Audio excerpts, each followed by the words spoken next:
ওকে, আমরা লাইভে আছি। You can share the live. Hello everyone, আমাদের সাথে আবার শুক্রবার, গত শুক্রবার আমরা লাইভটা নিতে পারিনি, আমি ঢাকার বাইরে ছিলাম।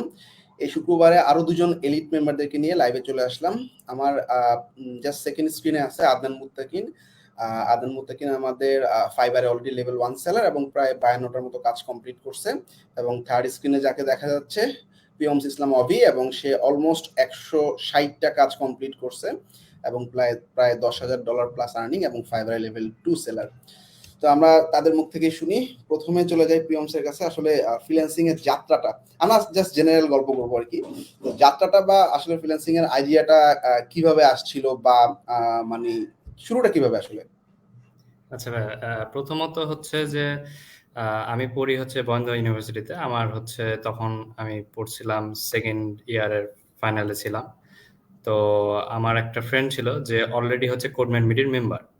তো আমি প্রায় তার হচ্ছে পোস্টগুলো দেখতাম এবং দেখার পর হচ্ছে আমি তাকে একদিন জিজ্ঞেস করি যে আচ্ছা তুই হচ্ছে ফ্রিল্যান্সিং করছিস, কোথা থেকে শিখেছিস, একটু আমাকে একটু আইডিয়া দে।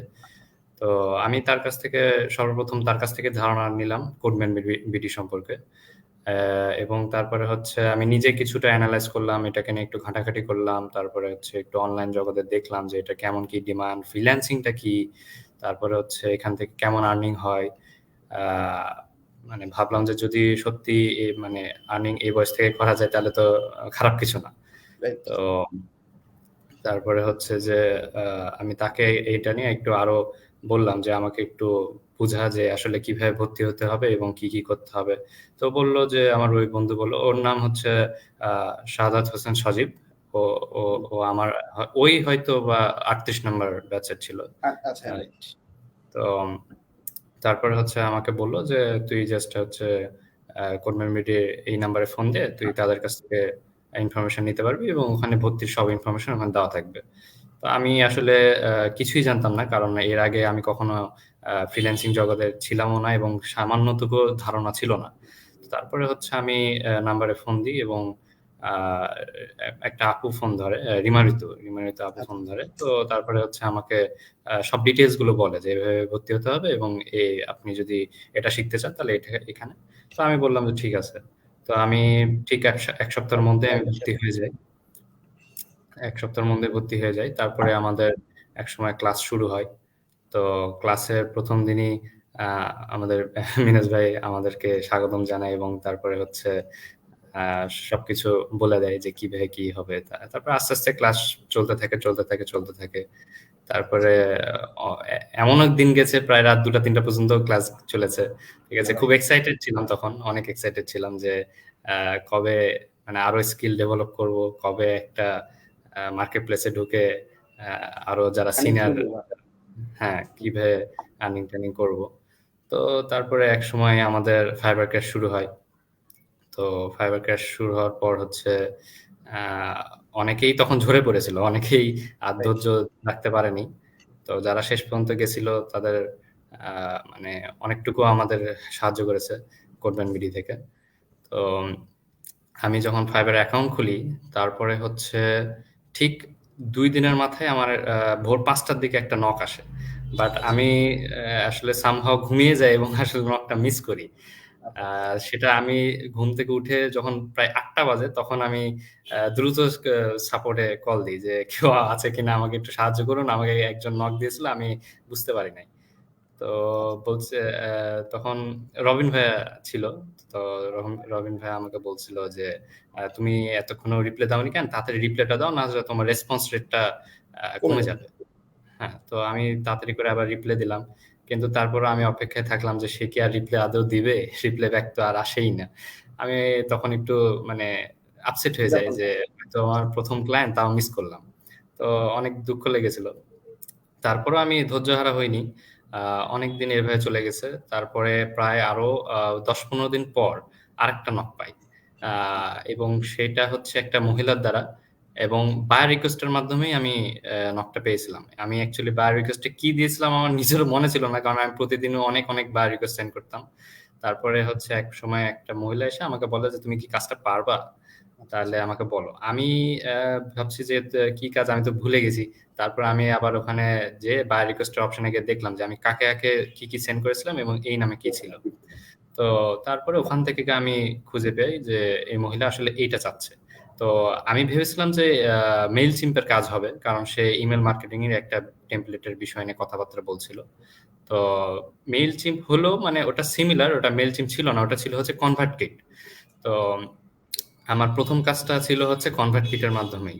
তো কনভার্ট কিটে হচ্ছে একটা ল্যান্ডিং পেজ তৈরি করতে হবে, হুম, একদম, একদম। আর ওটার মাধ্যমে সে হচ্ছে ইমেল মার্কেটিং করবে। তো আমার প্রথম কাজটা ছিল হচ্ছে $20। আচ্ছা, তো আচ্ছা। ওখানে হচ্ছে আমি কাজটা করে দিই এবং আমেরিকান একটা বায়ার, মহিলা বায়ার, তো খুব খুশি হয়েছিল, খুব খুশি হয়ে আমাকে 5 স্টার রেটিং দিয়েছিল। এবং সে এতই খুশি হয়েছিল যে সে মানে পরবর্তী আরো কিছু কাজ আমাকে দিয়ে করিয়ে নিয়েছে। তো যার মাধ্যমে হয় কি যে এক সময় দেখছি যে আমার প্রায় 3-4টা অর্ডার যখন তার কাছ থেকে পেয়ে যায়, তখন আমার গিগটা মনে হয় র্যাঙ্ক করেছিল। এবং রাইট। সেই পর্যায়ে আমি হচ্ছে প্রায় প্রতিদিনই আমি নকটক পেতাম। তারপরে হচ্ছে এক পর্যায়ে এমনও হয়েছে যে আমার অর্ডারে প্রায় 6 থেকে 7টার মতো অর্ডার চলে এসেছিল। তো তবে একটা চাপ মানে তৈরি হয়ে যাচ্ছিল আস্তে আস্তে যে কিভাবে এতগুলো অর্ডার আমি মেনটেন করব। তো এটা আসলে অনেক কঠিন হয়ে যাচ্ছিল। তো তারপরে হচ্ছে যে আমি একটু সাপোর্টও এই বিষয়ে কথা বললাম যে আসলে এত চাপ হয়ে গেলে তো মেনটেন করাটা ঝামেলা হয়ে যাচ্ছে, যে কিভাবে এটাকে মেনটেন করা যায়। তো তারপরে আমি আরেকটা চিন্তা করলাম যে আমার সাথেই হচ্ছে আমার ব্যাচমেট, যেটা হচ্ছে এলিমেন্টাল 44 এর একটা ব্যাচমেট ছিল আরিফুজ্জামান তুষার। তো আমি মানে ও তখনও অর্ডার পেয়েছিল না।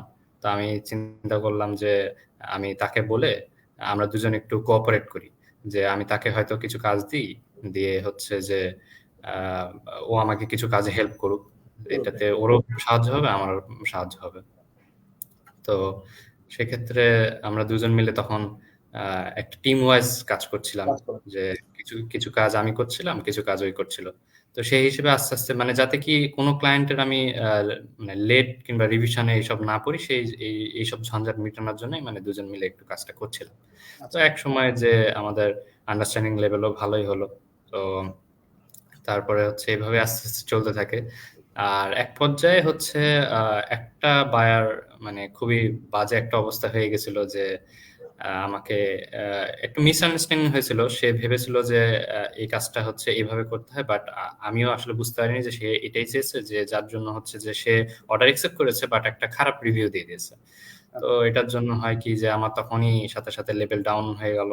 লেভেল ডাউন হওয়ার পর হচ্ছে আর অর্ডারও পাই না। এভাবে আসলে 2 মাস প্রায় বসে থাকতে হয়েছে যে অর্ডার কবে পাবো, অর্ডার কবে পাবো। তারপরে হচ্ছে বিভিন্ন ধরনের মার্কেটিং গুলো করেছিলাম, যেগুলো মিনাজ ভাই আমাদেরকে ফাইবার ক্যাশে দেখিয়েছিল।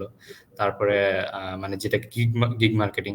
তো তারপরে ওইসব করার পরও আসলে মানে দেখছিলাম যে ইমপ্রেশন ঠিক থাকলেও ক্লিক টিক কিছুই আসছে না। আসলে আমি তো হতাশ হয়ে গেছি। এভাবে প্রায় 2-3 মাস বসে থাকার পর হঠাৎ একদিন আবার পুরাতন একটা বায়ার আমাকে নক দিয়েছে। তো নক দেওয়ার পর হচ্ছে ওর কাজটা করে দিলাম। কাজটা করে দেওয়ার পর হচ্ছে এভাবে মানে পুরাতন বায়ারের কাছ থেকে একটা মানে এমন প্রসেসে আগালাম যাতে কি তার সাথে একটু লং টাইম কাজ করা যায়। কাজ করে। তো আচ্ছা। তার তার সাথে মোটামুটি দু এক মাস কাজ করলাম। তো সেও মোটামুটি খুশি। তো তারপরে হচ্ছে একসময় আবার আমার ফাইবারের দুটো একটা করে অর্ডার আসতে লাগলো, মানে দুটো একটা করে নক আসতে লাগলো। হুম। তারপরে কোনোটা যেগুলো অর্ডার কনভার্ট করা সম্ভব সেগুলো করলাম, যেগুলো সম্ভব না সেগুলো তো হলো না। আর এর পাশাপাশি হচ্ছে আমি প্রায় আপওয়ার্ক অ্যাকাউন্ট খোলার পর প্রায় 6 মাস পর আমি আপওয়ার্কে একটু ফোকাস দেওয়া শুরু করেছি। আচ্ছা। কারণ যাতে কি আমি ফাইবার মার্কেট প্লেসটা পুরোপুরি বুঝে, যেহেতু আপওয়ার্ক মার্কেট প্লেসটা একটু বড় এবং বেশি প্রফেশনাল, সেক্ষেত্রে আমি মনে করেছি যে আমি আগে মিড লেভেলের কাজটা শুরু করে তারপর একটু হাই লেভেলে যাই। রাইট। তারপরে হচ্ছে যে আপওয়ার্কে যখন আমি মানে বিড করা শুরু করি, তখন মিনাজ ভাই যেহেতু বলেছিল যে বিডিং গুলো খুব সাবধানে করতে হবে, তো সবকিছু নিয়ম কানুন মেনে যেভাবে দেখিয়েছিল সেভাবে বিট টিট করা শুরু করি। এবং বিট টিট করার পর হচ্ছে প্রায় 5টা বিট চলে ছিল আমার। আহ, ওখান থেকে তো আমার 10 কানেক্ট চলে গেছে, আচ্ছা, আর আচ্ছা। ছিল মাত্র 10 কানেক্ট। তো আমি ভাবছিলাম যে এই 10 কানেক্টের মধ্যে আমি যদি কাজ না পাই, হ্যাঁ, আমাকে তো তাহলে আবার কানেক্ট কিনতে হবে, অনেক ঝামেলা। চিন্তা। তো সেক্ষেত্রে আলহামদুলিল্লাহ আমি পরের পিঠেই আমি কাজ পেয়ে যাই। একটা আপওয়ার্কের প্রথম কাজই মানে মোটামুটি $100 মতো ছিল। তো আমি তো অবাক হয়ে গেছি যে আপওয়ার্কে মানে বেশ বড় বড় কাজ পাওয়া যায়। তো তারপরে আপওয়ার্ক থেকে যখন আরো ২টা ৩টা কাজ আসা শুরু করলো, তারপরে আমার কনফিডেন্স আরো বাড়তে থাকলো যে তাহলে আমি আর কোনো লো বাজেটে কাজ করব না। আমি অবশ্যই এখন আমার রেট বাড়াবো, আমি হাই বাজেটে কাজ করব। তো যার জন্য আমার হচ্ছে ফাইবারের যে মানে র‍্যাংক করা একটা গিগ ছিল, যেটার প্রাইস ছিল হচ্ছে মানে ইনিশিয়াল প্রাইস ছিল $5, সেটা আমি করে দিয়েছিলাম $20। এখন কি যে হলো, $20 করার পর আবার গিগ হারিয়ে গেছে। এমন হারানো হারিয়েছে, ফাইবারের কোনো ওই মানে কিওয়ার্ড দিয়ে আর খুঁজেই পাওয়া যাচ্ছে না। তো আমি তো এটা নিয়ে খুবই টেনশনে পড়ে গেছিলাম। আমার র‍্যাংকিং করা গিগ এভাবে মানে আমি তো অনেকের কাছ থেকে শুনলাম যে প্রাইস বাড়ালে নাকি কিছু হয় না। তো আমি ওটার হিসেবেই করেছিলাম। তারপরে দেখি যে হারিয়ে গেছে এবং ওটা আমার র‍্যাংক করা গিগ ছিল। প্রায় এই দিয়ে ২ বার আমি মানে ধরা খাইছি। তারপরে আবার আমাকে ৩-৪ মাস বসে থাকতে হলো। ৩-৪ মাস বসে থাকতে হলো। কিন্তু আমি মানে গিগটা কখনো ডিলিট করি নাই। গিগ আমি ওভাবেই রেখে দিয়েছি। গিগ কখনো ডিলিট করি নাই। তারপরে আবার একসময় দেখছি যে অটোমেটিক্যালি সেটা একটা পেজে চলে এসছে। আচ্ছা। হয়তো সময় লাগে, এখন ফাইবারের অ্যালগরিদম এমনই কাজ করে আসলে বোঝা যায় না। তো একসময় চলে এসছে। তবে আমি এবার মানে সেদিনই যেদিন মানে গিগ প্রাইসটা বাড়িয়েছিলাম, সেদিন পরের দিনে আমি কমিয়ে দিয়েছি। পরে মানে কি আর কিছুদিন পর কমিয়ে দিয়েছি যে $15 করে রাখি, তাহলে আমি আর এটা নিয়ে কোনো রিস্ক নিব না। হয়তোবা প্রাইস বাড়ানোর জন্য এতটাই পিছিয়ে গেছে যে আমাকে আর খুঁজে পাওয়া যাচ্ছে না। রাইট। তো তারপরে হচ্ছে যে এইভাবে প্রাইসটা একটু মেইনটেইন করে বাকি সবকিছু ঠিকঠাক রেখেছি। আবার ৩-৪ মাস পর হচ্ছে ফাইবারে কাজ পেয়েছি। তবে ইন দ্য মিন টাইম আমি আপওয়ার্কে কন্টিনিউ করে গেছি। আপওয়ার্কে আমি একবার টপ রেটেড ও হয়েছিলাম। আচ্ছা। ওখানে টপ রেটেড হওয়ার জন্য বোধহয় জাস্ট $১,০০০ আর্নিং লাগে আর 90% জব সাকসেস রেট জব থাকতে হবে। থাকতে তো সেক্ষেত্রে আমি হচ্ছে একবার টপ রেটেড হয়েছিলাম। তারপরে হচ্ছে যে আবার ৫ টা কাজ করার পর হচ্ছে একটা ক্লায়েন্ট ছিল যে আমাকে মানে তার কোম্পানির জন্য হায়ার করতে চেয়েছিল। তো সে আমাকে তার টিমে স্কাইপিতে আমাকে এড করে। তো ওইখানে হচ্ছে অনেকগুলো মেম্বার ছিল। তো তার মধ্যে যে আমাকে টেকনিক্যালি যে হেল্প করবে সে ছিল হচ্ছে ইন্ডিয়ান। আচ্ছা। আসলে ইন্ডিয়ানদের সাথে আমাদের কখনোই আন্ডারস্ট্যান্ডিং কেন জানি একটু মেলে না। তো আসলে সে আমাকে মানে এমন মানে আ কি বলবো বিহেভিয়ার দেখাতো যেটা হচ্ছে যে আমি কিছুই পারতাম না, কিংবা মানে এতটা এক্সপেরিয়েন্স না। তাও আমাকে কেন হায়ার করা হয়েছে? তার আসলে কথাবার্তাটা এরকম ছিল। তো আমি বললাম যে, "দেখো, যেটা সম্ভব না WordPress এ মানে কাস্টম ছাড়া যেটা সম্ভব না, সেটা তোমাকে আমি মানে যে আমাকে হায়ার করেছে আমি তাকে আগেই বলে দিয়েছি যে আমি এলিমেন্টরে কাজ করব। আমি কোন থিম ডেভেলপমেন্ট এ কাজ করব না।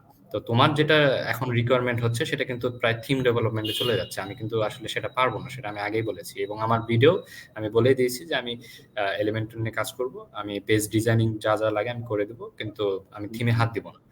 তো বলছে যে, "তাহলে কেমন করে হবে? আর তুমি যদি এইটুকু না জানো তাহলে এটা কেমন করে হবে?" মানে সে আসলে আমাকে অনেক ছোট করছিল ওখানে। আমার আসলে ভালো লাগেনি। তো তার জন্য একটু তার সাথে একটু রাফ বিহেভ করে ফেলি এবং আমার ওই বিহেভিয়ারে কেউই আসলে সন্তুষ্ট হয়নি। যার জন্য আমি নিজেও ওই কোম্পানি থেকে পরে বের হয়ে গেছি। আর আমাকে আমি যেহেতু প্রায় ১০ ঘন্টার উপরে আ সেখানে কাজ করেছি, তো সে অ্যামাউন্টটা আমাকে দিতে চাচ্ছিল না। তো আমি বললাম যে, "দেখো, তোমার জন্য আমি ১০ ঘন্টা যে খাটাখাটনি করেছি, তুমি এট লিস্ট এই অ্যামাউন্ট টুকু আমাকে দাও। আর আ না দিলে তো দেখা যাচ্ছে যে আমার খাটনিটা বেকার হয়ে যাচ্ছে।" তো সে আমাকে কোনোভাবেই দিবে না। তো আমি বললাম যে, দেখো, তাহলে আমি কিন্তু Upwork এর সাপোর্ট মেম্বারে আমি এটা নিয়ে কমপ্লেইন করব। কারণ তুমি আমাকে একান্তই বাইরে ডেকেছো। তুমি নিজে থেকে আমাকে Upwork এর বাইরে ডেকেছো। সেখানে আমাকে আবার কা মানে এত কিছু কাজ করে নিয়েছো এবং তুমি আমাকে পেমেন্ট দিতে চাচ্ছ না। সেক্ষেত্রে কিন্তু এটা তোমার জন্য মানে খারাপ হবে। তো সে বলছে যে, "না, তুমি যত যাই করো আমি তোমাকে কিচ্ছু দিব না।" ঠিক আছে? তো আমি তারপরে হচ্ছে যে ও আমাকে রিফান্ড রিকোয়েস্ট পাঠিয়েছে। বাট আমি রিফান্ড রিকোয়েস্ট একসেপ্ট করিনি। আমি তাকে দেইনি। তো আমি পরে না দেওয়ার কারণে সে আমাকে পরে 1 স্টার দিয়ে রেখে দিয়েছে। এই যে 1 স্টারটা খেলাম, 1 স্টারটা খাওয়ার পর হচ্ছে আমার জব সাকসেস রেট যেখানে ৯০ এর উপরে ছিল সেখান থেকে একেবারে হুম। ৮৫ এর নিচে চলে এসছে। তো তারপরে হচ্ছে যে ওখানে একটা খারাপ এক্সপেরিয়েন্স হয়ে গেছে। কিন্তু আমি তো চাইনি। আমি তো অবশ্যই তার সাথে কাজটা ভালো মতোই আগাতে চাইছিলাম। তো এই কারণে হয়তোবা আ Upwork এ একটু ডাউন হয়ে গেছিলাম কিছুদিনের জন্য। তারপরেও এটা প্র প্রায় ৪ মাস পর আমি কভার করে নিয়েছি।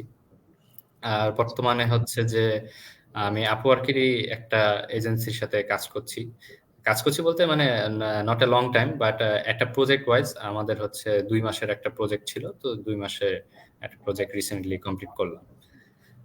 তো আচ্ছা, গ্রেট। এভাবে চল। ঠিক আছে, আমি আসতেছি তোমার কাছে আবার। So, কথা বলছিলাম আমরা পিয়ন্স ইসলাম আবির সাথে, এবং ও হচ্ছে অলমোস্ট 160টা জব কমপ্লিট করছে ফাইবার এবং আপওয়ার্ক মার্কেট করতে, এবং আর্নিং অলমোস্ট প্রায় $10,000 উপরে, এবং ফাইবারের লেভেল 2 সেলার এবং আপওয়ার্কের টপ রেট সেলার ছিল। তো আমাদের সেকেন্ড স্ক্রিনে আছে আদনান মুত্তাকিন। আদনান মুত্তাকিনের গল্প শুনবো।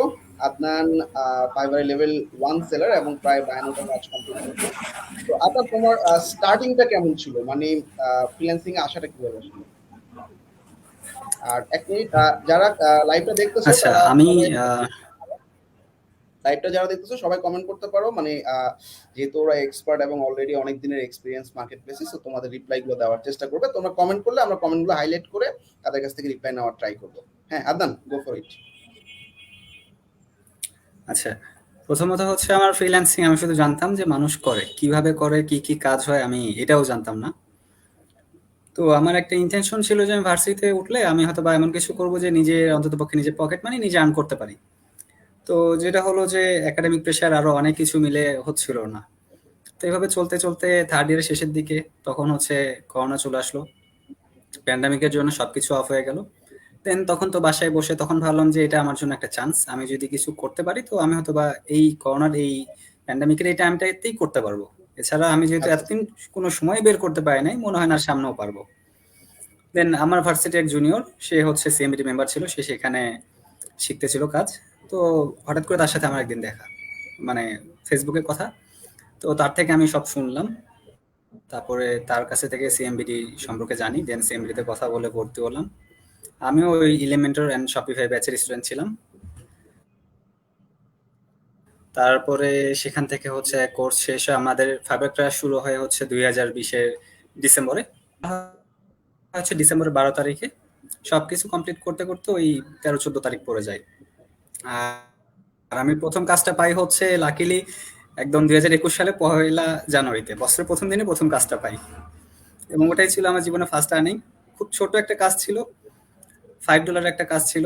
তো আমি এত নার্ভাস ছিলাম যে আমি বাইরকে কি বলবো, আমি আর বুদ্ধি না পেয়ে আমি বাইরকে বলছি আমি খুব নার্ভাস, আমার টিমমেট একটু পরে আসতেছে, তুমি একটু লাইনে থাকো। দেন সাপোর্টে আসি, সাপোর্ট থেকে সাপোর্ট নিয়ে অর্ডারটা কনভার্ট করে ইভেন সাপোর্টে বসে থেকে আমি কাজ করে দেন ডেলিভারি দিছি। মানে ওই সময় একটা ছোট কাজ নিজে করবো এই সাহসটাও আমার হচ্ছিল না, আমি প্রচুর হাত কাঁপতেছিল। সাপোর্টে সাইদুল ভাই ছিল, ইকবাল ভাই ছিল, আমি তাদেরকে বললাম ভাই আমার এখন কি হবে, আমার তো অর্ডার ক্যান্সেল হবে। তারা শুধু একটা কথাই বলতেছে, আপনার কিছু হবে না, আপনি আপনার কাজটা করেন। একরকম বলতে গেলে কাজটা তারাই আমাকে করে দিয়েছে, আমাকে বলেছে যে এভাবে এভাবে করেন, আমি করে জাস্ট ডেলিভারি দিয়ে দেন ওখানে 5 স্টার রিভিউ পাই। তখন থেকে আসলে আমার একটু করে সাহসের যে ব্যাপারটা সেটা হচ্ছে আসতে শুরু করে যে না আমি পারবো, এটা আহামরি কঠিন কিছু না। তারপরে কিছুদিন পরে আবার ওই গিগে নক আসতে থাকে, কাজ আসতে থাকে। কিছুদিন কাজ করার পরে এই যে অভিভাই যেটা বললো, হঠাৎ করে একদিন আমার র্যাঙ্ক নাই, গিগে আর কোনো অর্ডার আসতেছে না, কি খুঁজে পাচ্ছি না। এই অবস্থা, আমি তো খুব টেনশনে পড়ে গেলাম। দেন আবার সাপোর্টে নক দিলাম, সাপোর্ট থেকে বলা হলো যে আপনি একটু গিগ এডিট করেন। হ্যাঁ, এডিট করলাম, দেখি যে কিছুদিন পরে আবার গিগ সামনে আসলো। তারপরে যেটা হয়েছে যে এখন আমার পোর্টফোলিওর গিগটা হচ্ছে, পোর্টফোলিও ওয়েবসাইটে গিগটা র্যাঙ্কে আছে। অন্যান্য সবাই যেরকম ই কমার্সের বা ল্যান্ডিং পেজে অন্যান্য কাজ করে বা মেইল চিম্পে, আমার বেলায় যেটা হয়েছে যে আমি পোর্টফোলিওর কাজ করি। এটার একটা সুবিধা এবং অসুবিধা দুইটা হচ্ছে যে পোর্টফোলিওতে হয়তো বা একজন বায়ার আপনার থেকে পোর্টফোলিও বানাই নিয়ে চলে যাবে, দ্বিতীয়বার সে রিপিট করবে না। কিন্তু এখানে যারা আসে তারা একটু মানে রিচ টাইপ মানুষজনই আসে, সো এখানে একটা কাজে মোটামুটি অনেক বড় একটা অ্যামাউন্ট নেওয়া যায়। এখানে টিপসের রেটটাও ভালো থাকে। আর কাজের প্রেশার বলতে যে আমি স্টাডির পাশাপাশি যেহেতু করতে পারতেছি, আমি এখন পর্যন্ত ওই লেভেলে কোনো প্রেশার কিছু ফিল করি নাই। আমার কাছে সবকিছু স্মুথ মনেই হয়। আর কোনো সমস্যা, হ্যাঁ আমি তো আর একা সব যাই না, সেক্ষেত্রে তো সাপোর্ট আছে। সাপোর্ট, সত্য কথা বলতে সাপোর্ট নিয়ে আমি প্রথমে লেভেল পর্যন্ত আমি সাপোর্টের আশায় বসে থাকতাম। লেভেল পাওয়ার আগ পর্যন্ত কোনো অর্ডার নিজে করছে এরকম খুব কম আছে। আচ্ছা, গ্রেট। কিছু কোশ্চেন নিয়ে আমরা, একজন তারপর একটা থেকে তো কোশ্চেন করছে। এখন মোটামুটি চলে আহ, যাচ্ছে। হ্যাঁ, হ্যাঁ ঠিক আছে, আপনার আসতেছি আবার। তো জে কে মাহবুব কোশ্চেন করছে যে ফাইবারে গিগ আছে নিউ সেলার। আচ্ছা, এই কোশ্চেনটা রিপ্লাই মনে হয় পিয়মস ভালো দিতে পারবে। এখন কি আসলে আপওয়ার্কে কাজ করা ঠিক হবে কিনা? হ্যাঁ, যাবে। সে যেহেতু নিউ সেলার, তার যদি কয়েকটা কাজের এক্সপিরিয়েন্স হয়ে যায়, তাহলে আমার মনে হয় যে সে আপওয়ার্কে বিট করার জন্য রেডি আছে।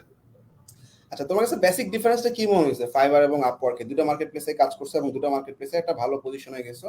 সো বেসিক ডিফারেন্সটা কি, বা স্টুডেন্টদের মানে যারা ফ্রিল্যান্সার বেসিক তাদের আসলে ডিফারেন্স আমার কাছে মনে হয় যে ফাইবারে যে বায়ার গুলো থাকে তারা খুবই চিপ মাইন্ডের হয় এবং তারা অলওয়েজ ট্রাই করে যে সবচেয়ে কমে কাজটা করিয়ে নেওয়ার। কাজটা করে নাও, right? হ্যাঁ, আর আপওয়ার্কে যেটা আমি খেয়াল করেছি, আপওয়ার্কে এখনো পর্যন্ত কোনো বায়ার আমার সাথে মানে কোনো বার্গেন করেনি কাজ নিয়ে। আমি হয়তোবা যে অ্যামাউন্ট চেয়েছি মোটামুটি তার কাছে ভিতরে সেটা পেয়েছি, কিন্তু আপওয়ার্কে মানে খুবই মানে যতটা মানে পারে না যে সে গোটা ফুল ওয়েবসাইট $5 করিয়ে নেবে। করার নেই, মানে right? হ্যাঁ, হ্যাঁ, মানে আমার কাছে ফাইবারে এই জিনিসটা মনে হয়েছে যে এটা একটা বড় ডিফারেন্স। কারণ আপওয়ার্ক একটা মানে আমি মনে করি প্রফেশনাল জায়গা এবং সেখানে মানে প্রতিটা ক্লায়েন্টই অনেক প্রফেশনাল এবং অনেক বড় বড় জায়গা থেকে এসছে, হয়তো বা কোনো এজেন্সি কিংবা হয়তো বা কোনো অন্যান্য জায়গা থেকে হোক না কেন, অ্যাটলিস্ট তারা বিহেভিয়ারটা অনেক ভালো রাখে, অনেক অনেক ভালো রাখে। Professional, right? হ্যাঁ, অনেক অনেক ভালো রাখে এবং সেই হিসেবে দেখা যাচ্ছে যে আমি আপওয়ার্কটাকেই বেশি প্রিফার করি যে একটা প্রফেশনাল ক্যারিয়ার হিসেবে যদি করা যায়। আচ্ছা, আদনানের কাছে কোশ্চেন থ্রো করতেছি। হাসান মাহমুদ একটা কোশ্চেন করছে যে ফাইবারের গিগ গুলো ডাউন হয়ে আছে, মার্কেটিং করতেছে, তেমন কোনো ইমপ্রেশন পাচ্ছে না, গিগ গুলো নিয়ে কি করতে পারে? আসলে ওর জার্নিটা ধরো 2 মাস মার্কেট প্লেসে কাজ করতেছে। সো এই টাইমে আসলে তুমি কি করছো, বা যখন গিগ গুলো ডাউন হয়ে যায়, সো ওয়্যার ইউর স্ট্র্যাটেজি? আচ্ছা, আমি তো বললাম যে আমি আমি যদি আমার এক্সপিরিয়েন্স থেকে বলি, ফাইবারে একবার ডাউন হলে 2 মাস তাকে টাইম দিতেই হবে। 1.5 থেকে 2 মাস তাকে অপেক্ষা করতে হবে। আসলে এর বাইরে আমরা যত কিছুই করে এটা ফ্রুটফুল কিছু হবে না। 1.5 থেকে 2 মাস ওয়েট করতে হবে। হ্যাঁ, একটা কাজ করতে পারে, 1-1.5 মাস ওয়েট করে সে একটু গিগ এডিট করতে পারে, সেক্ষেত্রেও হয়তো বা একটু আগে কিছু হওয়ার চান্স থাকে। মন্দ কিছু, ভালো কিছু না হলেও মন্দ কিছু হবে না, তবে একটা চান্স থাকে। আর ফাইবারে যেটা হয় যে একবার ডাউন হয়ে গেলে এটা 1.5 থেকে 2 মাস টাইম দিতেই হবে। হ্যাঁ, সেক্ষেত্রে সে মার্কেটিংটা কন্টিনিউ করতে পারে, কারণ সে যদি মার্কেটিং করে বাইরে থেকে যদি বায়ার পায়, সেক্ষেত্রে তো সেটাও তো খারাপ না। আমি তো এরকম আমরা অনেক দেখেছি ইনস্টাগ্রাম থেকে বায়ার পাচ্ছে। আমি নিজে ইনস্টাগ্রামে একবার একটা কাজ পেয়েছিলাম। সো বাইরে মার্কেটিং গুলো সে করতে থাক, বাইরে বায়ার গুলো ধরার ট্রাই করুক। আর যেহেতু ডাউন হয়েছে, সেক্ষেত্রে 2 মাস আসলে ধৈর্য রাখতেই হবে। আর গিগ গুলো একটু এডিট করতে পারে। অনেক সময় গিগ ওই হয়তো বা ভালো মতো হয় না বা কোয়ালিটি সেরকম হয় না দেখে অনেক সময় পিছনে পড়ে যায়। অনেক সময় এডিট করে দেখা যায় যে 7 দিন পরে আবার একদম র্যাঙ্কে চলে আসছে। সো গিগ এডিট আর হচ্ছে মার্কেটিংটা কন্টিনিউ রাখতেই হবে। ওকে, ঠিক আছে। সাগর বিশেষ একটা কোশ্চেন করছে নতুনদের জন্য কিছু বলার জন্য। সো পিয়মস অনেকদিন ধরে কাজ করতেছে। সো পিয়মস মোটামুটি আমাদের কত 2 বছর হয়েছে না তোমার মার্কেট প্লেসের জার্নি? জি ভাই, অলমোস্ট। অলমোস্ট তো এই অলমোস্ট 2 বছরে আসলে নতুন অবস্থায় কি করছো, বা নতুনদের আসলে অনেক তাড়া থাকে আর্নিং করার, এটা একটা ফ্যাক্ট। এছাড়া না, আমি একটাই কথা বলবো যে আর্নিং এর উপর বেশি ঝোঁক থাকলে হবে না। প্রথমত স্কিল ডেভেলপমেন্টটাই মেইন। কারণ স্কিলফুল নিজেকে যতদূর করা সম্ভব ততদূর আগে নিয়ে যেতে হবে, তারপর আর্নিং মোটামুটি চলে আসবে। কারণ কোন একটা বায়ার কোন একটা রিকোয়ারমেন্ট দিল, সেই রিকোয়ারমেন্টে যদি আমি কাজটাই না পারি, তাহলে আমাকে সে তো হায়ার করবেই না, তো ইনকাম তো দূরের কথা। আর সেক্ষেত্রে আমি বলতে চাই যে নতুনদের জন্য সবচেয়ে ইম্পর্টেন্ট যেটা হচ্ছে স্কিল ডেভেলপমেন্ট। আগে স্কিল, তারপরে আর্নিং। আর স্কিল ডেভেলপমেন্ট করার জন্য শুধুমাত্র যে আমাদের একটা সিলেবাস দিয়ে দেওয়া হলো কোড মেমরি থেকে, এর মধ্যে লিমিটেশন থাকলে হবে না, আমাদেরকে এর বাড়তি কিছু শিখতে হবে। আচ্ছা, আর তুমি বেসিক্যালি মার্কেটে কাজ করার পাশাপাশি স্কিল ডেভেলপমেন্টে কেমন সময় দিছো, বা মার্কেট প্লেসে কোন টাইমটাতে কাজ করছো, কোন টাইমটাতে স্কিল ডেভেলপমেন্ট করছো, আর পড়াশোনার পাশাপাশি আসলে কিভাবে কন্টিনিউ করছো? এটা একটা কমন কোশ্চেন থাকে নতুনদের, একটু শেয়ার করো। জি ভাই, পড়াশোনার পাশাপাশি প্রথমত হচ্ছে আমি যতটুকু কোডম্যান মিডি থেকে শিখেছি সেগুলো বেশি বেশি প্র্যাকটিস করতাম। এছাড়া হচ্ছে ক্লায়েন্টের সাথে অনেক সময় কাজ করতে গিয়ে অনেক নতুন কিছু ফেস করতে হয়েছে। যেমন আমি প্রথম ক্লায়েন্টের কথাই বললাম, যেটা মেইলচিম্প মানে একটা সিআরএম এর বদলে আমাকে দিয়ে দেওয়া হয়েছে কনভার্টকিট। এটাই প্রথম আমার নতুন এক্সপিরিয়েন্স ছিল। তারপরেও আমি তো মানে লগ ইন করার পরই আমার হাত কাঁপছিল যে কিভাবে কি করব, একটা নতুন এনভায়রনমেন্ট, আমি এটা ঘাঁটবো কি করে, কিংবা কিছু যদি হয়ে যায় আমাকে তো ক্লায়েন্ট শেষ করে দিবে। আমি তারপরেও একটু একটু কনফিডেন্স থাকতে হবে এগুলোতে, যে একটু ঘেটে দেখি কি হয়। মানে আগে মানে যদি নিজের মধ্যে এই কনফিডেন্স না থাকে যে একটু ঘেটে দেখি কি হয়, তাহলে মানে কোনো কিছু নতুন করে শেখা সম্ভব না। তো সর্বপ্রথম এই ভয়টা কাটিয়ে উঠতে হবে এবং নতুন কিছু ফেস করলে সেটাকে মানে শিখার একটা আগ্রহ থাকে। ভালো তো থাকতে হবে। কনভার্ট কিটে যেরকম আমি হচ্ছে কি করে তা প্রথমত তার ড্যাশবোর্ডে মানে সবকিছু দেখলাম, তারপরে একটা নতুন এনভায়রনমেন্ট কি ভাবে আমি ল্যান্ডিং পেজটা তৈরি করতে পারবো, তারপরে হচ্ছে ওখানেও ড্র্যাগ এন্ড ড্রপ বিল্ডার আছে, মানে ওখানে সবকিছুই সেম বাট এনভায়রনমেন্ট একটু চেঞ্জ, তাতেই আমি ভয় পেয়েছি, কিন্তু এগুলো তো করলে হবে না। সো এরকম হচ্ছে, এরকম মেলা কিছু আছে যেগুলো আমাদের স্কিলের পাশাপাশি আমরা মানে মানে অর্জন করতে এক্সপ্লোর করতে পারবো। হবে। হ্যাঁ, এক্সপ্লোর করতে হবে, ইয়েস, এক্সপ্লোর করতে হবে। তো সেগুলোতে আমি খুব বেশি মানে সময় যদিও বা দেইনি, কিন্তু যতটুকুই দিয়েছি নতুন নতুন অনেক কিছু শিখেছি এবং যা যা শিখেছি আমার সবকিছু মোটামুটি কাজে লেগেছে এবং এখনো পর্যন্ত আমার কাজে লাগছে। আমি এখনো মোটামুটি নতুন নতুন জিনিস শিখার ট্রাই করি, যদিও বা আমার সময়টা একটু কম থাকে কারণ আমি এখন ফাইনাল ইয়ারে আছি, একটু পড়াশোনা নিয়েও ব্যস্ত আছি। তারপর আমি চেষ্টা করি যে নতুন কিছু শিখার। ওকে, গ্রেট। নজরুল ইসলাম একটা কোশ্চেন করছে, প্রথম কাজ কমপ্লিট করার পরে গিগ ফার্স্ট পেজে দেখাচ্ছে কিছু এডিট করা দরকার মনে হচ্ছে, এডিট করলে প্রবলেম হবে কিনা। অলরেডি আদনান এটা রিপ্লাই করছে, গিগগুলা মাইনর এডিট করে তুমি আরেকটু বেটার র্যাঙ্কে যাইতে পারো। পাশাপাশি বায়ার রিকোয়েস্ট এবং সোশ্যাল মিডিয়া মার্কেটিং এর মাধ্যমে কিছু ক্লায়েন্ট পিক করে যদি কিছু অর্ডার পুশ করতে পারো গিগে, তাহলে দেখা যাবে গিগটা খুব দ্রুত র্যাঙ্ক করবে। আচ্ছা, এখানে একজন কোশ্চেন করছে নুরুদ্দিন সরকার, এখন মার্কেট প্লেসে সবচেয়ে ডিমান্ড কোন কাজ, ওয়ার্ডপ্রেস অথবা শপিফাই? Tough question. আদনান, কি মনে হয় ওয়ার্ডপ্রেস শপিফাই দুটাই কভার করছো? দুটাই কভার করছে আমাদের এলিমেন্টের শপিফাই ব্যাচের স্টুডেন্ট। তো তোমার কাছে কি মনে হয়েছে, ওয়ার্ডপ্রেসের কাজের ডিমান্ড বেশি না শপিফাই এর কাজের ডিমান্ড বেশি? আমার পয়েন্ট অফ ভিউ থেকে দুইটাই আসলে খুব চমৎকার ডিমান্ড। যার যে আচ্ছা সেক্টরে গিগ র্যাঙ্ক করতেছে সে সেই সেক্টরে কাজ করতেছে। আদনান বলো। হ্যাঁ, আচ্ছা, আমি যদি আমার জায়গা থেকে বলি যে আমি শপিফাইয়েরও কাজ করেছি, ওয়ার্ডপ্রেসেরও করেছি, ই কমার্সে করেছি, এখন পোর্টফোলিও নিয়ে করছি। কাজ সব জায়গাতেই আছে, সেটা উইক্স হোক, শপিফাই হোক বা ওয়ার্ডপ্রেস হোক, অনেক কাজ আছে, সব জায়গাতেই কাজ আছে। এখন বিষয়টা হচ্ছে যে আমাদের যেটা বিষয় দাঁড়ায় যে আমরা আছি কাজটা ঠিকমতো কমপ্লিট করতে পারতেছি না, সে বিষয়টা একটু আমাদের জন্য বোকামি হয়ে যাবে। কারণ আমাদের একটা জিনিস মাথায় রাখতে হবে, এটা একটা মার্কেট প্লেস, এখানে সব বিষয়েরই কাজ আছে, সব বিষয়েই সেলার আছে, বায়ার আছে। সো আমাদের এগুলো চিন্তা না করে আমাকে যে কোনো একটাই স্কিলফুল হতে হবে। আমি যে বিষয়টা এক্সপার্ট হব সেই বিষয়ে যে কোনো কাজ যেন আমি করতে পারি, সেটা হোক শপিফাই বা হোক ওয়ার্ডপ্রেস, যে কোনো আমি যেটাই শিখি না কেন সেটার কাজ যেন আমি করতে পারি, তাহলে দেখা যাবে যে কাজ আছে। কারণ কাজ নাই এমন কিছু নেই। কারণ শপিফাই আমরা যখন নামি তখন যে পরিমাণ সেলার ছিল, এই সময় দেখা যায় যে তার থেকে ৮-১০ হাজার পরিমাণ সেলার নতুন অ্যাড হয়েছে। ইভেন আজকাল তো দেখা যায় উইক্স, আমি আমার নিজের জায়গা থেকেও যদি বলি, ই কমার্সে একজন বায়ার এসে সে শপিফাই চলে গিয়েছে। তো আমি যদি ওই সময় শপিফাই না জানতাম, আমি কিন্তু কাজটা করতে পারতাম না। দিতে পারো। তো আমরা যেটাই শিখি আমাদেরকে আসলে যে কোনো একটা বিষয় এক্সপার্ট হইতে হবে। আমরা যদি এক্সপার্ট হই তখন দেখবো যে হ্যাঁ, আমাদের ফিল্ডেও কাজ আছে। কাজ সব ফিল্ডে আছে, এটা কোনোটা কম বা বেশি না। রাইট। আচ্ছা, মাহাদি অপূর্ব কোশ্চেন করছে, যারা নতুন স্টুডেন্ট এলিমেন্টের শপিফাই কিছু বলবেন। আচ্ছা, তোমরা ফার্স্ট অফ অল যেহেতু মাত্র ভর্তি হয়েছো, কোর্সের কারিকুলামটা শেষ করো। এটার পাশাপাশি পিওমস অ্যাড করছে, কোর্সের কারিকুলাম শেষ করার পাশাপাশি যখন মার্কেট প্লেসে নামবা, নতুন কিছু স্কিল বা আমরা ধরো ওয়ার্ডপ্রেস বা শপিফাইয়ে কয়টা টপিক দেখাতে পারি, 20টা 25টা, কিন্তু ক্লায়েন্টদের রিকোয়ারমেন্ট বা ভ্যারিয়েশন অনেক বেশি থাকে। দ্যাট কেস কোনো একটা ডকুমেন্টেশন দেখে খুব তাড়াতাড়ি এক্সপ্লোর করতে পারা, বা কোনো একটা প্ল্যাটফর্ম এলিমেন্টরের মতো, এলিমেন্টরতে কাজ করছো, ক্লায়েন্ট বললো ভিজুয়াল কম্পোজার দিয়ে একটা ওয়েবসাইট লাগবে, তো কাছাকাছি বিল্ডার, সো একটা বিল্ডার ঘেটে বের করে ফেলা এর মধ্যে কি আছে বা কাজ কমপ্লিট করে ফেলা, এটা হচ্ছে এক্সপিরিয়েন্সের ব্যাপার। সো এক্সপ্লোর করাটা শিখতে হবে। আপাতত কোর্সে ফোকাস করো, কোর্সের কন্টেন্টগুলো কভার করার পর মার্কেট প্লেসে গেলে স্কিল ডেভেলপমেন্টটা আই থিঙ্ক বেটার হবে। আচ্ছা, তৌফিক হাসান কোশ্চেন করছে, দক্ষতা আছে ফাইবারে 4টা গিগ 7 মাস, একটা অর্ডার পাইছে, এরপর পাই নাই। পিয়মস কি এরকম ফেস করছো, একটা দুটো অর্ডার পাইছো ইনিশিয়াল অবস্থায়, এরপরে অনেকদিন গিগ র্যাঙ্কে ছিল না বা গিগে অর্ডার পাও নাই? হ্যাঁ ভাই, যেটা বললাম যে যদি আমি প্রায় 10টা 20টার মতো অর্ডার কমপ্লিট করি, তারপরে ওই যে প্রথম যে ধাক্কাটা খেয়েছিলাম, তারপরে তো প্রায় 2 মাস আমি বসেছিলাম। তো এরকম হবে আসলে, ফাইবার আসলে এরকমই একটা মার্কেট প্লেস যেখানে তাদের অ্যালগোরিদমটা আসলে কেউ জানে না, বুঝতেও পারে না এবং আসলে উঠানামা হতেই থাকে গিগে। তো সেক্ষেত্রে আসলে একটু ধৈর্য ধরতে হবে, আর না হলে গিগটা এডিট করতে হবে, কিছুটা এডিট আচ্ছা করে ভাইয়া, দেখতে হবে। এই জায়গায় আমি একটু হ্যাঁ বিষয় অ্যাড বলো। করে নাই।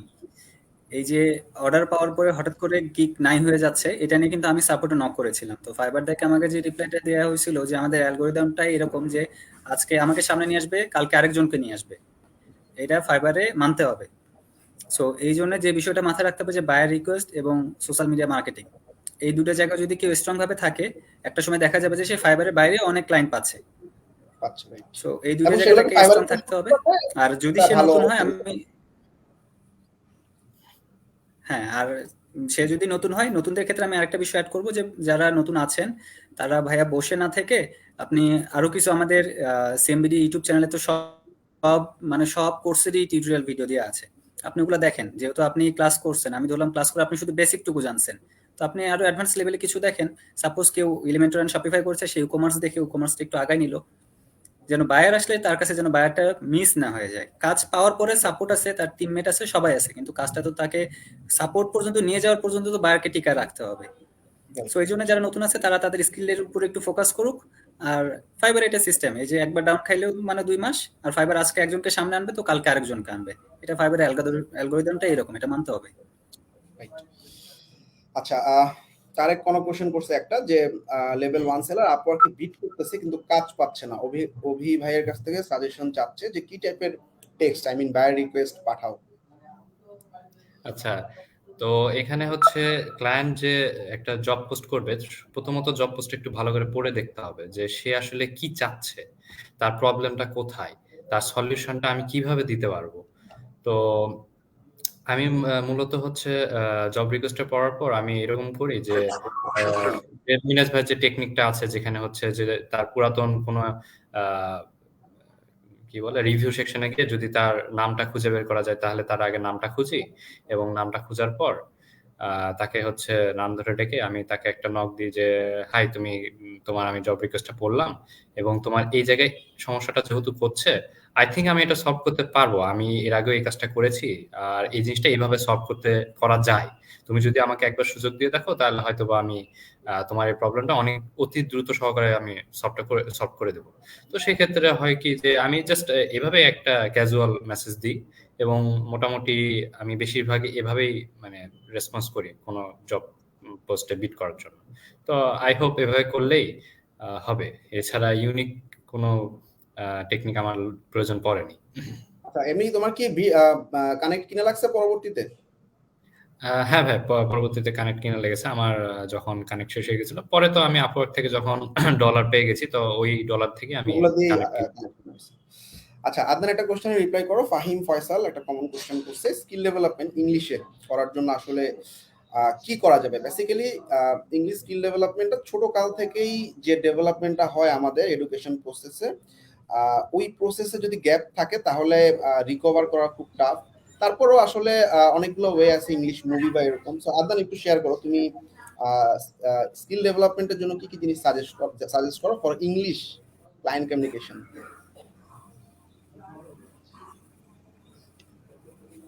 আর আমি প্রথম একটা কথা বলি যে আমরা স্কুল কলেজে যে লেভেলে ইংরেজিটা পড়ে আসি বা নর্মাল কথাবার্তা আমরা আমরা যে বাংলাতে কথা বলি, এর ভিতরেও কিন্তু আমরা দুই একটা করে ইংলিশ ইউজ করি। সো সবার আগে যে বিষয়টা দূর করা দরকার, সেটা ভয় দূর করা দরকার। বায়ার ইংরেজিতে মেসেজ দিলে যদি আমি ভয় খাই, তাহলে বায়ার যদি আমাকে জার্মান ল্যাঙ্গুয়েজে কোনো টেক্সট করে, আমি তখন কি করব? সবার কথা হচ্ছে যে আমি সবাইকে একটা কথা বারবার বলি যে ভয় পাবার কোনো দরকার নাই। আমরা তো অন্ততপক্ষে hi, hello, how are you এতটুকু তো করতে পারতেছি। তো আমরা ওইটা দিয়ে শুরু করি। আমরা একটা জিনিস, এই বিষয়টা আমি সবসময় বলি, যেটা হচ্ছে স্টেজে উঠে গান গাওয়ার মতো। স্টেজে উঠে গান শুরু করার আগ পর্যন্তই ভয় লাগে। একবার এক লাইন গেয়ে ফেললে আর শেষ করার আগে কোনো ভয় লাগে না। তো বায়ার যখন আমাকে ইংলিশে কিছু করলো, আমি ধরলাম আমি কিছু বুঝিই নাই, আমি ওকে হাই, হাউ আর ইউ দিয়ে বসে রাখি, আমি ওটা আরেকবার পড়ি।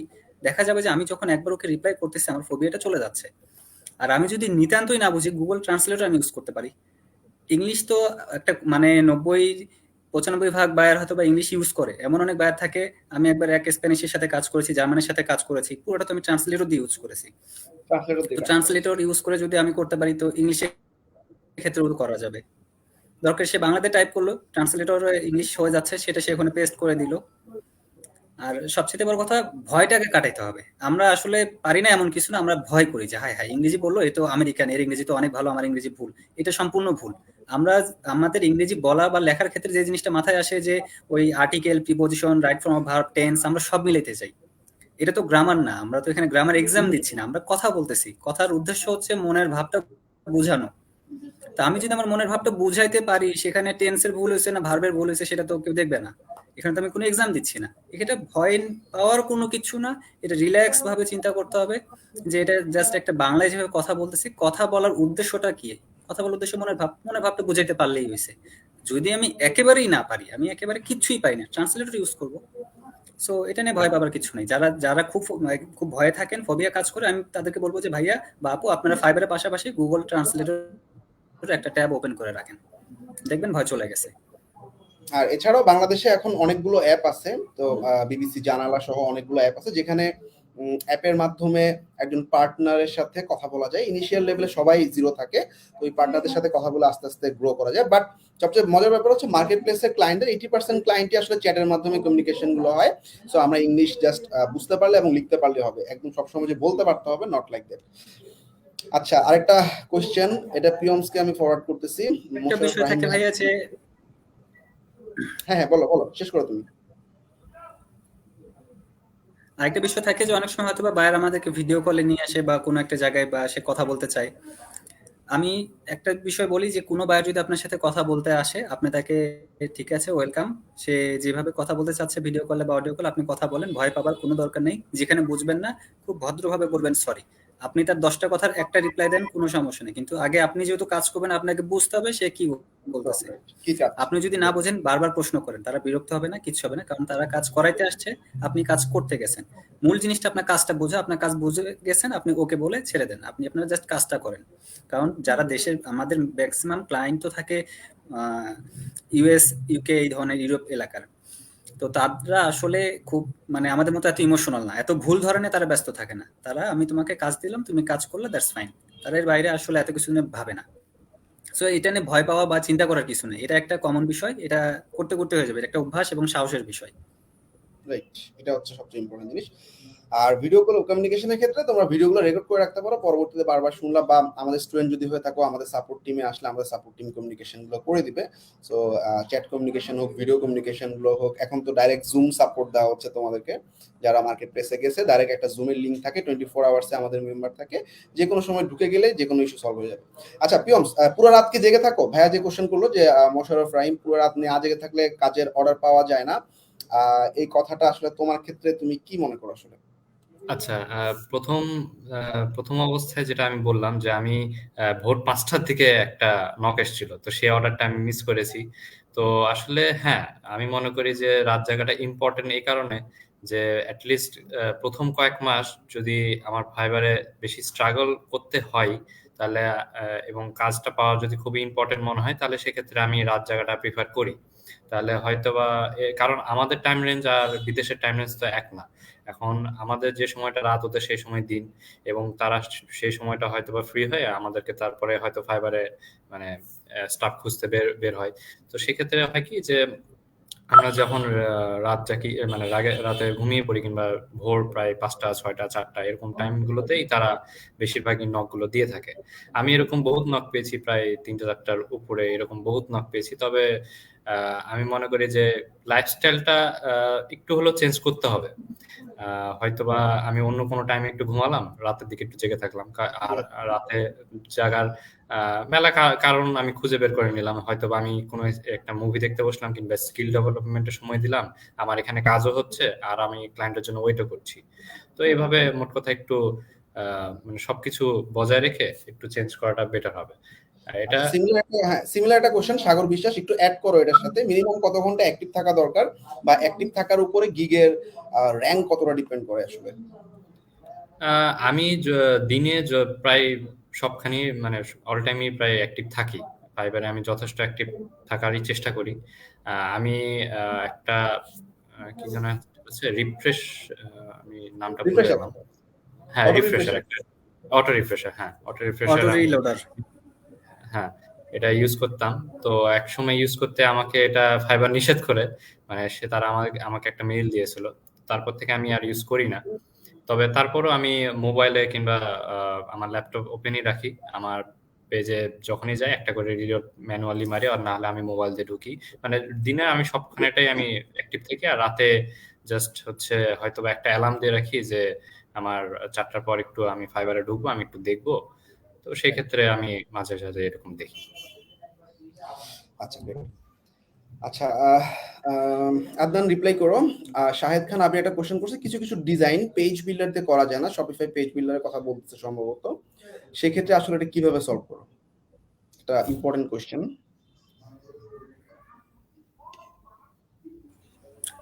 আচ্ছা, প্রথমত শপিফাইয়ের ক্ষেত্রে যে বিষয়টা হয় যে শপিফাইয়ের ম্যাক্সিমাম ক্ষেত্রে বায়াররা একটা থিম পছন্দ করে দেয়, জাস্ট থিমটা আমরা কাস্টমাইজ করে দিই। এখন কিছু ক্ষেত্রে বায়ার যদি না চায় সেক্ষেত্রে পেজ বিল্ডার ইউজ করি। পেজ বিল্ডার দিয়েও এখন এই প্রবলেমটা কখন হয় যে বায়ার একটা আমাকে সাপোজ একটা ই-কমার্স স্টোর দিল, দিয়ে বললো যে আমি এটা সেম টু সেম চাচ্ছি, ওটা ওদের জুসের দোকান, আমার এটা কাপড়ের দোকান, শুধু প্রোডাক্ট চেঞ্জ হবে কিন্তু পুরো design A to Z same. সেই ক্ষেত্রে এটা একটু সমস্যা হয়, কিছু কোডিং এর দরকার হয়। আর এটা এরকম সিচুয়েশনে যাদের কোডিং নলেজ নেই বা কম, তাদেরকে আমি বলবো যে আপনি আগে বাইরের সাথে কথা বলে নেন, বাইরকে বলেন যে আমি হয়তো এটা 100% দিতে পারবো না বা এতটুকু দিতে পারবো। হ্যাঁ, এখন পেজ বিল্ডার দিয়ে আমি যদি ওইটার মতো না বানাতে পারি, 90% বা 92% পর্যন্ত যদি আমি করতে হবে পারি, এটা আমি বাইরকে এক্স্যাক্টলি। আগেই বলে নিই। অথবা আমি এরকম কোনো থিম খুঁজি, এক্স্যাক্টলি যে বিষয়টা হয় যে শপিফাই থিম স্টোরে অনেক থিম থাকে, দেখা যায় যে কোনো না কোনো একটা তার কাছাকাছি পর্যন্ত যায়। আর একেবারে যখন যাচ্ছে না তখন তো বিল্ডার ইউজ করতেই হয়। আর যেগুলো একদম কোডিং এর, আসলে কোডিং এর বিষয়গুলা যেগুলো কোড করে বানানো হয়, অথবা একটা পুরো স্টোর কোড করে বানানো, সেটা শপিফাইতে সে করতে যাচ্ছে, এরকম টাফ সিচুয়েশনে বায়ারকে সেটা আগে বলে নেওয়াই ভালো যে আমি এটা অথবা সেম টু সেম করতে পারবো না, বাট এত পার্সেন্ট পর্যন্ত আমি তোমাকে সেম টু সেম করে দিচ্ছি।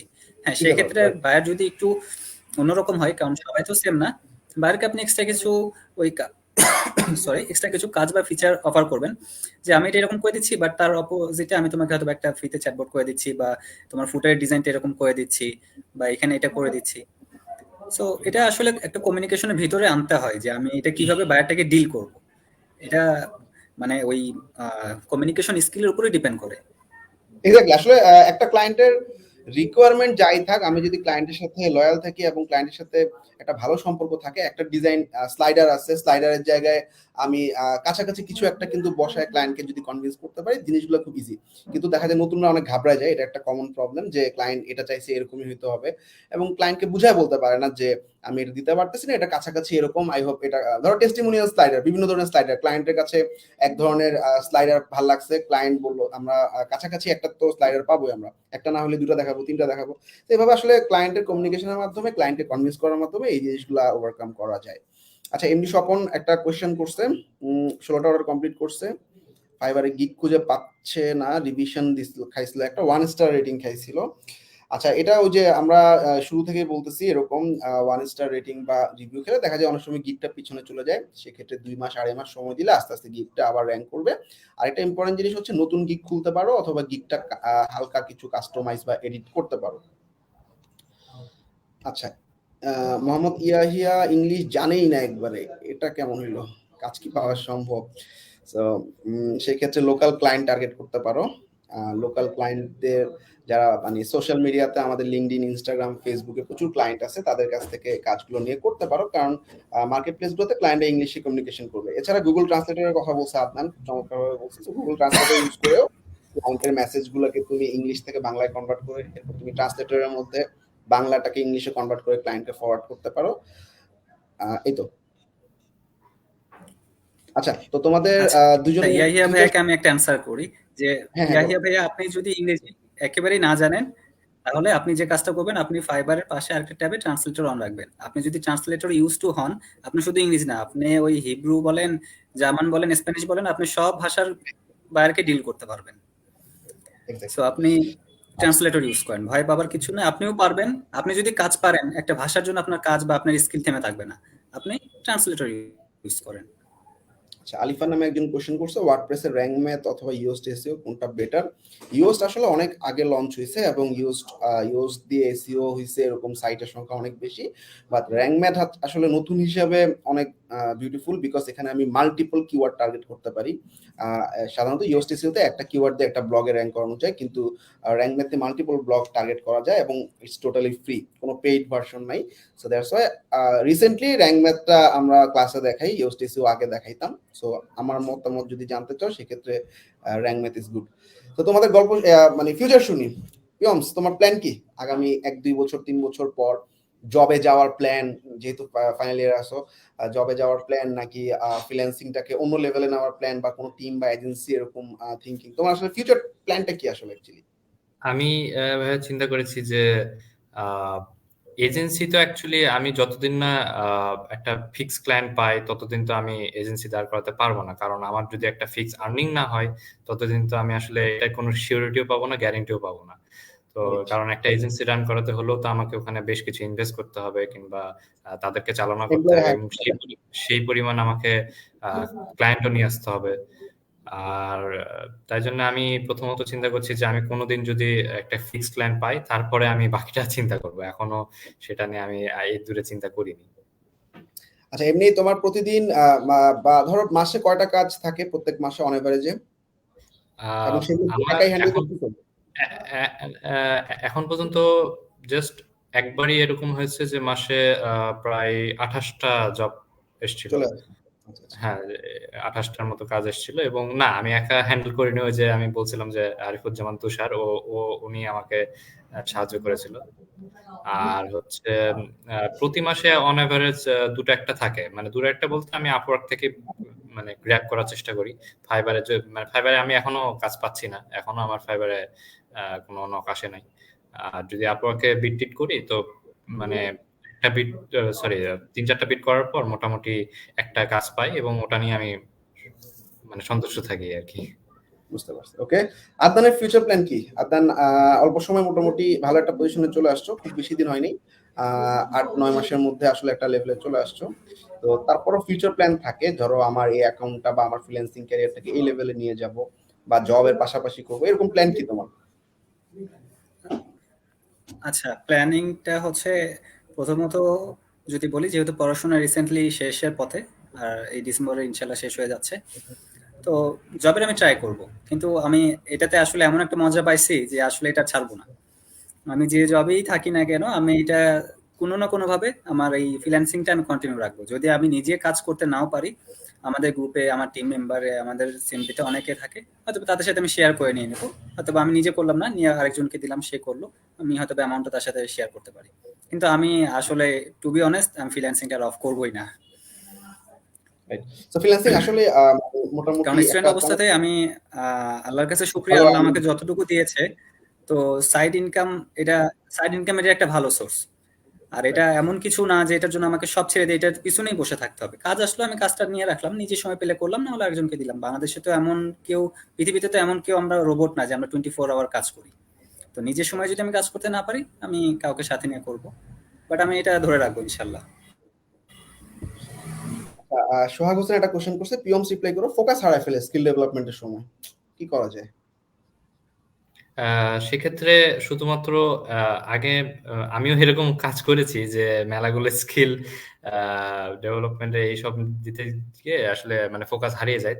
তবে আমি মনে করি যে কোনো একটাতে ফোকাস দাও, যে কোনো একটা আগে একটা কমপ্লিট করার পর সেটা নিয়ে প্র্যাকটিস করার পর সেটা নিয়ে মানে একটা ভালো প্র্যাকটিস, মানে প্র্যাকটিক্যালি প্র্যাকটিস করার পর তারপরে হচ্ছে অন্য স্কিল ডেভেলপমেন্ট করা উচিত। একসাথে অনেকগুলো ধরলে এটা কনফিউশন হবে, এটা স্বাভাবিক, এটা যে কোনো মানুষের ক্ষেত্রেই হবে, এবং এই জন্য একটা দিকে ফোকাস করা উচিত।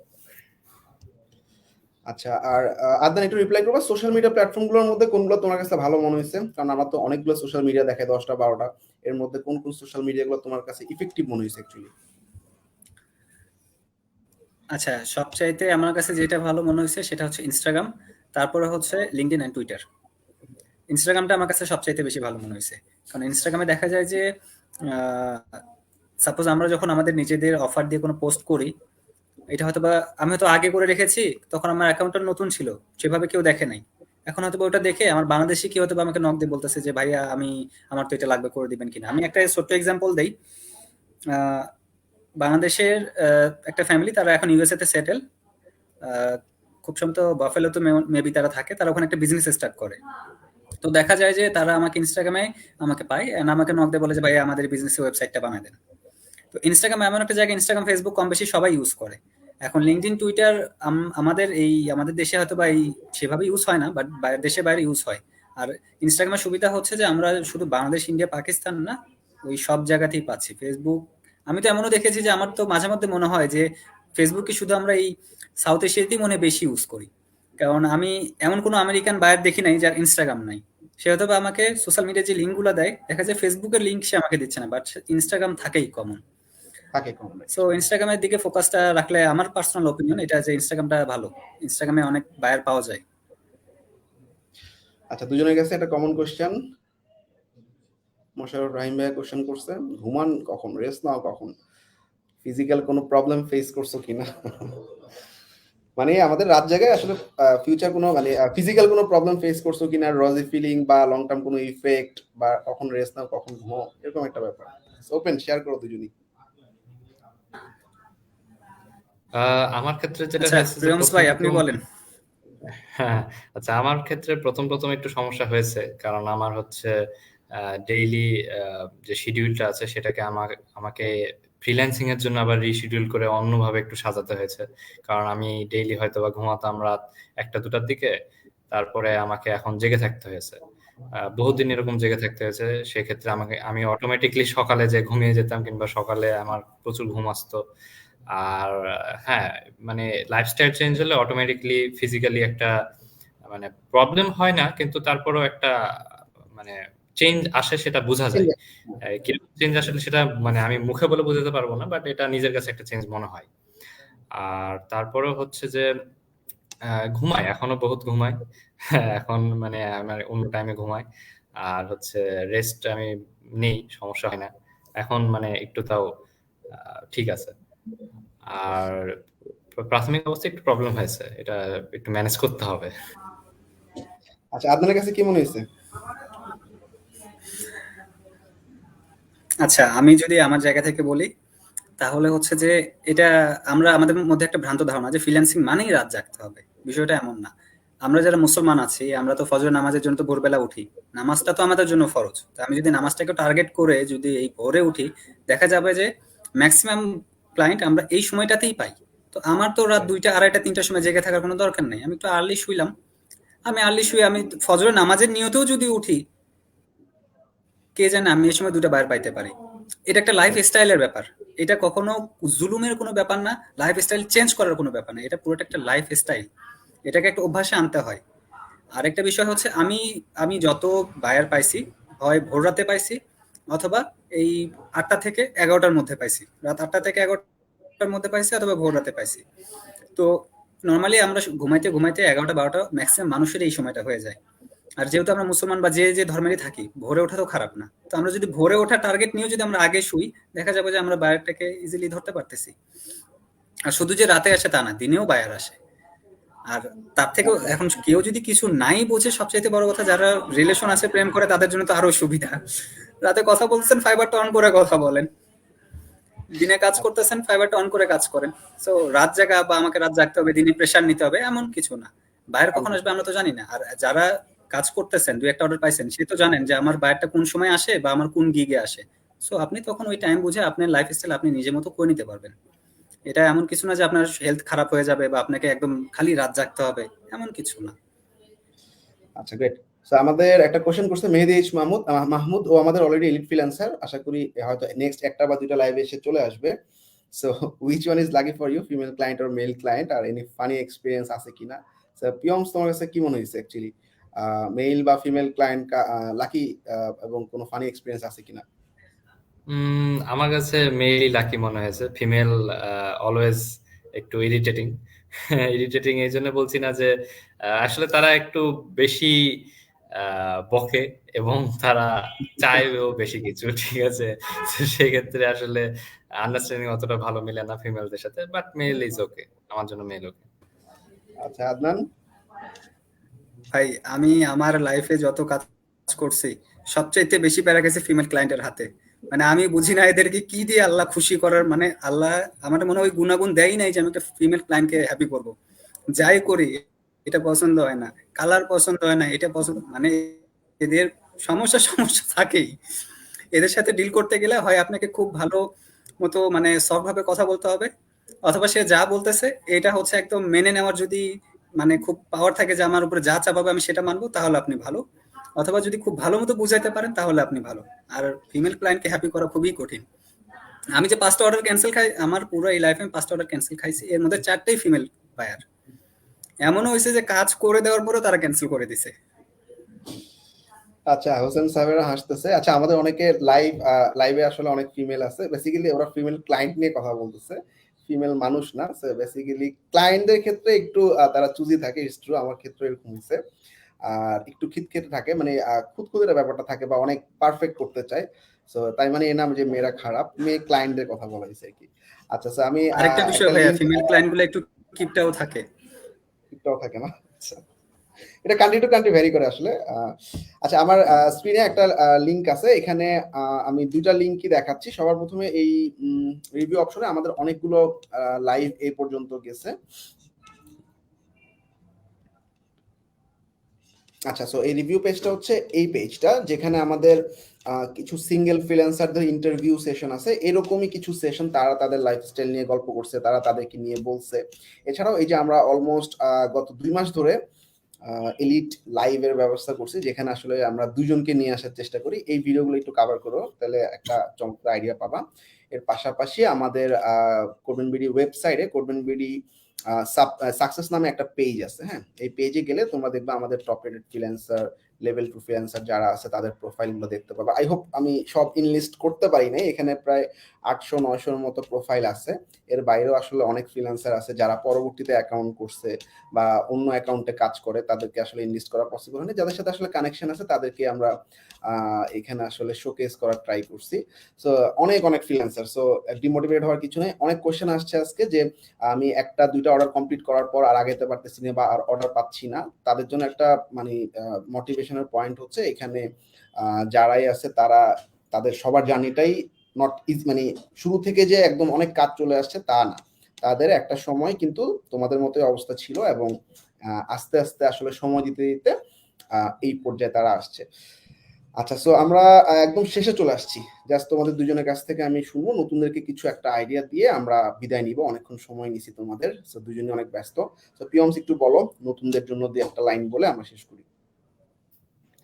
নতুনদের জন্য ভাই আমি জাস্ট এটাই বলবো যে আগেও বলেছি যে আর্নিং এর উপর আগেই ফোকাস না দিতে, আহ, আগে হচ্ছে স্কিল ডেভেলপমেন্ট, ভালো মতো স্কিলটা গড়ে তুলুক, নিজেকে আরো ডেভেলপ করুক, এবং তারপর হচ্ছে ক্লায়েন্টের সাথে কমিউনিকেশন।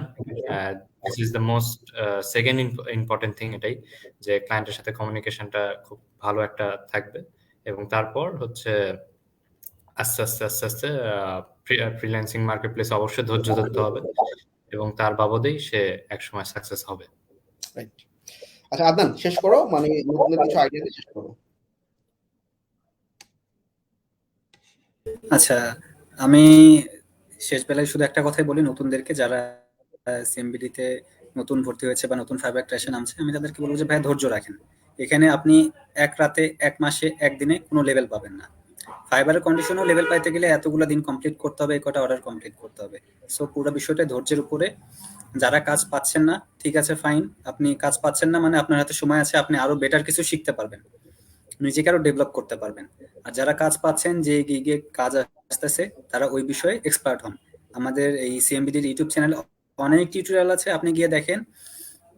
সবচাইতে বড় কথা হচ্ছে ভয় করে আমি পারবো কি পারবো না এটাই চিন্তা করার কোনো মানে হয় না। আমি সবই পারবো, আমি পারবো না আমার সাপোর্ট টিম পারবে। আমাদের এত বড় একটা সাপোর্ট টিম, আর আমাদের এতগুলো মেম্বার, এতগুলো মানুষ আমরা একসাথে একটা ব্যাচে ক্লাস করি। সো আমি না পারলে কেউ না কেউ আমাকে হেল্প করবে, কেউ না কেউ পারবে। এখানে সবাই একটা পরিবারের মতো থাকে, সবাই সবাইকে সাহায্য করে। সো মনে সাহসটা রাখেন আর ধৈর্য রাখেন। দুইটা জিনিসের কোনো বিকল্প নাই ফ্রিল্যান্সিং ফিল্ডে থাকতে গেলে, একটা হচ্ছে ধৈর্য আর একটা হচ্ছে স্কিল ডেভেলপমেন্ট। আমি এতটুকু শিখছি দিয়ে যে আমি এতটুকুই জেনে বসে থাকবো এমনটাও কখনো না। আমি আজকে যদি দুইটা জিনিস জানি, আমাকে 2 দিনে হলো আরো একটা নতুন জিনিস আমাকে জানতে হবে। আর কাজগুলো এমন হয় যে কাজ করতে গিয়ে আমরা নতুন অনেক কিছু শিখি। সো এখানে ধৈর্য, সাহস এবং এই শেখার যে প্রবণতা এটা থাকতে হবে। কারণ ডে বাই ডে এমন এমন সিচুয়েশন আসবে যে এটা হয়তো আমি কখনো নাম শুনিই নাই। এখন আমি যদি ভয় ছেড়ে দিই তাহলে আলটিমেট লসটা আমার। সাহস করে একটু দেখি না ভেতরে কি আছে। আর আপস এন্ড ডাউন, এটা তো মানুষের লাইফটাই তো আপস এন্ড ডাউন। তো ফাইবার কি করে আপনার কি সারা জীবন র্যাঙ্কে রাখবে? সো একটু ধৈর্য ধরেন, সব ঠিক হয়ে যাবে। আজকে নাই কালকে আসবে। Right, thank you. Samiul Roni একটা কোশ্চেন করছিল, কোশ্চেনটা রিপ্লাই আদান করে ফেলছে, মানে ফাইবার ক্র্যাশের আগে প্রস্তুতির জন্য আর কি কি করা যেতে পারে। সেক্ষেত্রে ইউটিউব চ্যানেলে যে ভিডিওগুলো আছে আদার স্কিলগুলো ডেভেলপ করো। I hope it will work. Thank you দুজনকে অনেক সময় দেওয়ার জন্য, অনেক ইম্পর্টেন্ট সময় দেওয়ার জন্য, ক্লায়েন্ট কমিউনিকেশন মানে কাজের ব্যস্ততার মধ্যে সময় দেওয়ার জন্য। আই হোপ আবার নেক্সট শুক্রবার অন্য দুজনের সাথে দেখা হবে। Till then bye bye. Thank you সবাইকে। আসসালামু আলাইকুম।